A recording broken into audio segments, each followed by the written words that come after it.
warahmatullahi wabarakatuh. Perkenalkan, nama saya Sinta Nur Awalia, NIM 1813300000257. Di sini saya akan menjelaskan artikel atau jurnal ilmiah saya yang berjudul Identifikasi Karakteristik Anak Disleksia di Sekolah Dasar.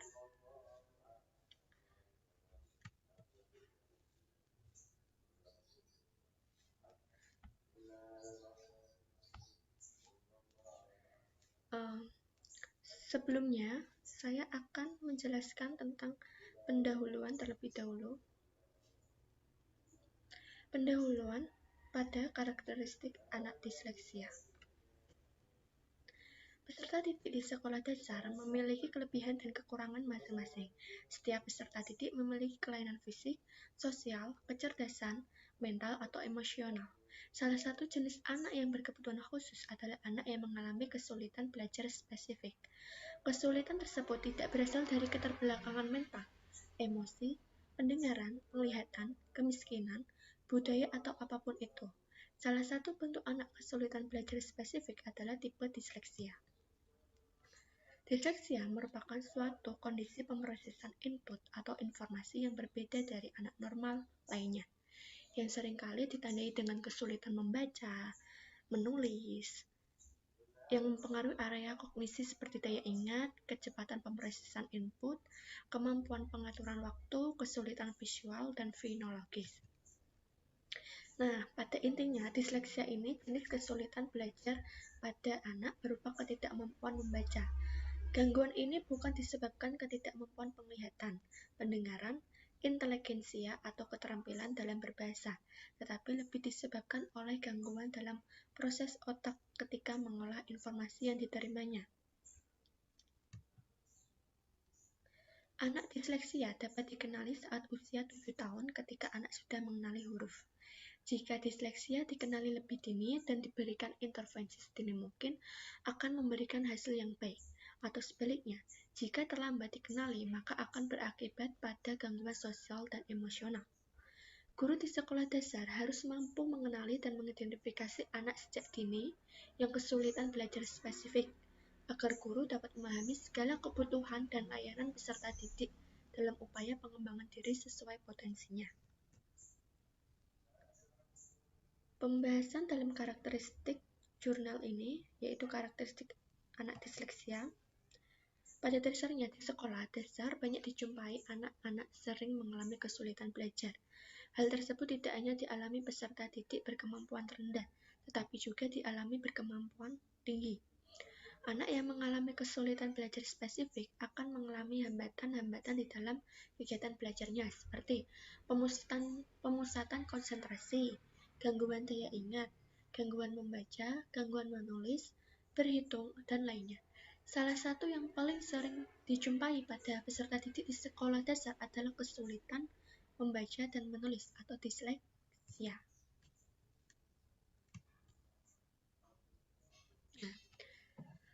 Kata disleksia ini berasal dari bahasa Yunani kuno, yaitu dis, tidak memadai, dan leksai, kata atau bahasa. Jadi, disleksia merupakan kesulitan belajar yang terjadi karena anak bermasalah dalam membaca, mengeja, menulis, berbicara, dan mendengar. Peserta didik disleksia ini mempunyai struktur dan fungsi otak yang berbeda dengan teman-teman normal seusianya, sehingga memiliki kemampuan yang berbeda. Anak keadaan disleksia belum mampu membaca dan menulis sampai duduk di kelas 3 sekolah dasar. Faktor penyebab disleksia menurut Freud dalam Novitasari, Ernawati, dan Warsianti tahun 2015 halaman 173. Yang pertama yaitu faktor biologis. Faktor biologis ini merupakan faktor yang berasal dari keluarga yang memiliki riwayat keluarga mengalami disleksia. Yang kedua yaitu kognitif, pola artikulasi bahasa dan kurangnya kesadaran fonologi. Yang ketiga, perilaku, masalah dalam hubungan sosial, stres, dan gangguan motorik lainnya. Nah, diagnosis disleksia dapat diperhatikan pada usia anak 7 tahun, dan proses diagnosisnya memerlukan seorang psikologi atau dokter ahli saraf. Namun, kita sudah bisa mengidentifikasinya sejak usia anak 5-7 tahun atau prasekolah. Suatu sistem yang dapat mengidentifikasi awal kemungkinan atau potensi seorang anak pengidap disleksia yang dapat diakses dan ditemukan kapan saja dan di mana saja, sehingga orang tua atau guru dapat lebih aware atau waspada terhadap hal tersebut.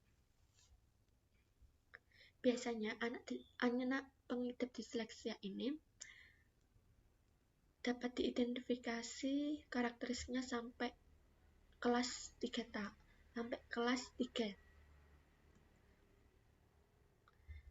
Ciri-ciri anak disleksia. Yang pertama, mengalami masalah mempelajari nama-nama benda dan bunyi dari huruf-huruf. Yang kedua, menaruh kata bentuk dengan urutan yang salah. Yang ketiga, kemampuan mengeja tidak konsisten dan tidak bisa ditebak. Yang keempat, mengalami kesulitan untuk memproses apa yang didengar. Yang kelima, sulit mengerjakan problem yang berhubungan dengan matematika. Yang keenam, seorang anak disleksia sering berbuat onar atau justru terlalu diam.